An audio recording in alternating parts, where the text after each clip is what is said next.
So, with the finale of Daredevil Born Again Season 2 now concluded, Marvel has gifted us The Punisher One Last Kill, a special that promises to set up what Frank has been doing during the events of Daredevil Born Again Season 2 and leading its way into Spider-Man Brand New Day.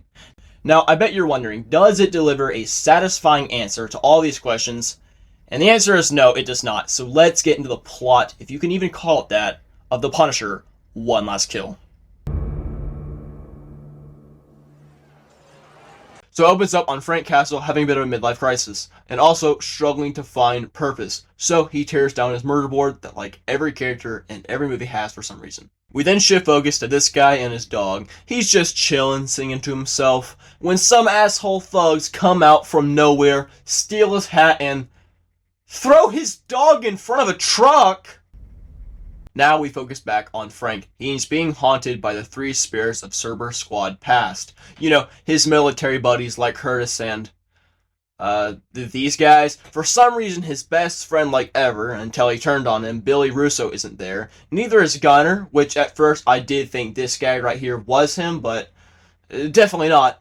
And no, I don't think Curtis is dead. It wouldn't make any sense why he would be, so moving on. Frank is just completely losing it. Like, really bad. So he packs up his guns and locks it with a key. He takes the key with him to place by the side of his family's graves, but he makes a pit stop first. He sees this girl. She has a tiny little part of the story, kinda, but we'll get into it later. After he gets his coffee, which we know he loves. Power goes out. You got nothing to make a goddamn pot of coffee in this house. He then stops by his family's graves. He's breaking down. Very depressing to watch. I don't really like this. Anyway, he does see his daughter though, but this dude is tripping straight balls, so he decides to go home. He then is tormented by Curtis again, telling him he's going to burn in hell. Frank walks away, only to be stopped by Mon Mucci, the quote-unquote villain of the movie. She asks Frank if he remembers her. She then recounts how her family died. First her husband, and then her kids, I think. However, that was all fine and dandy, but she lost one son that she just can't forgive. And who killed him? The big, bad Punisher. So, she's here for revenge. She puts a bounty on Frank's head, so everybody wants that sweet, sweet cash. So he runs into his room. He sees Karen, but come on guys, it's obviously not her, right? I'm here. I'm here. Oh, okay, maybe she is here. Oh, but there's no time for that, because some guys come to the apartment and break down this mother and child's door and spill a bunch of gasoline under Frank's door. So he runs at the door, breaking it down, and he makes quick work of these guys. And for a Punisher movie, it's not really that violent. Anyway, he takes these guys out and makes it outside where he kills more guys. He then makes it to the roof, killing even more guys, until he is thrown off the roof, falling to the ground. He then sees Mon Mucci, but he also sees the guy with the daughter from the beginning of the movie, getting beaten up. So he lets her go to help him out. He kills all these guys and finally actually gets a brutal kill where he takes on and stabs this roided guy to death. He is then on his way out when the girl gives him a flower. With that, he leaves to visit his family's grave one last time to tell them what he must do. We pick up with the guy from the beginning of the movie, the one who killed that homeless guy's dog. Yeah, the Punisher shows up and kills him, bringing an end to the special. First positive is the suit. I love this suit, actually. I didn't originally, but it's kind of grown on me. What tiny bit we get to see of it, it does look pretty cool. And this special has something every Punisher movie should have.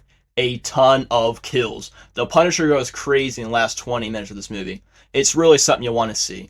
And there's some pretty cool kills in this too. And as I said, I like the last 20 minutes because the first half I really didn't care for, or even like at all. I will, however, say this. When I finished the movie late last night, I hated it. I legit thought it was the worst thing I've seen since the worst last thing I've seen. But I rewatched it to make this review, and it's alright. It's not great, but it's not that bad. It can be, but it's fine. It's extremely mid. I also kind of like how this movie reminds me of Thomas Jane's Punisher and Dirty Laundry. Kind of getting the same vibes from it, except that short film was good. And it's always great to see Curtis again, even if it doesn't make any sense why he's even here, but it's whatever. Anyway, let's just get into the many negatives of this movie. The first negative is the movie is literally just a rehash of the first 2 seasons of the Punisher show, where the Punisher is retired to stop killing people, but something happens to bring him back into it. Very boring, seeing the same thing happen all the time. And you know he's retired too, because anytime he goes into hiding or tries to live a normal life, the writers have this incessant need to have Frank Castle grow this big ass beard. This is not the Punisher. The Punisher would not stop his hunt for criminals, and especially let corrupt cops use his logo to kill people. And what is this? The 5th time he's retired only to come back? The 2nd season of Daredevil, he's the Punisher. Season 1 of the Punisher, he retires. Then he comes back. Retires in season 2. Comes back. Daredevil Born Again, he retires only to come back again. The Punisher, one last kill, he retires to live a normal life again, and he is brought back. Also, this special presentation did not need to be made. I'm not the biggest fan of this movie. It adds nothing to Frank and his story, nothing we haven't seen a dozen times before. We heard it would lead its way in Spider-Man Brand New Day. I don't feel like it did anything, because you could make the excuse that we needed to see Frank become the Punisher again. But that doesn't make any sense, because if we would just picked up on Frank from the end of Daredevil Born Again Season 1, he broke out of prison and it looked like he was ready to kill some bad guys. But instead, he tries to find purpose for the billionth time, only to be brought back. Why? Also, the villain was super weak and did nothing at all. Long past the days are we from seeing Billy Russo or the Pilgrim. She doesn't even die. And there wasn't enough gore in my Punisher movie, just quick gun deaths. Which this movie did have a lot of kills, so that's at least one positive going for it. But none were really that special or memorable, except for the one knife kill. That was pretty sick. But yeah, this special presentation did not need to be made. It did not lead anywhere, and we don't even see Scorpion in prison or Tombstone. We don't even get to see Frank's reaction to Matt Murdock revealing his identity or going to jail. I just don't know why they made this special. It adds nothing to the character, besides making him retire for the millionth time.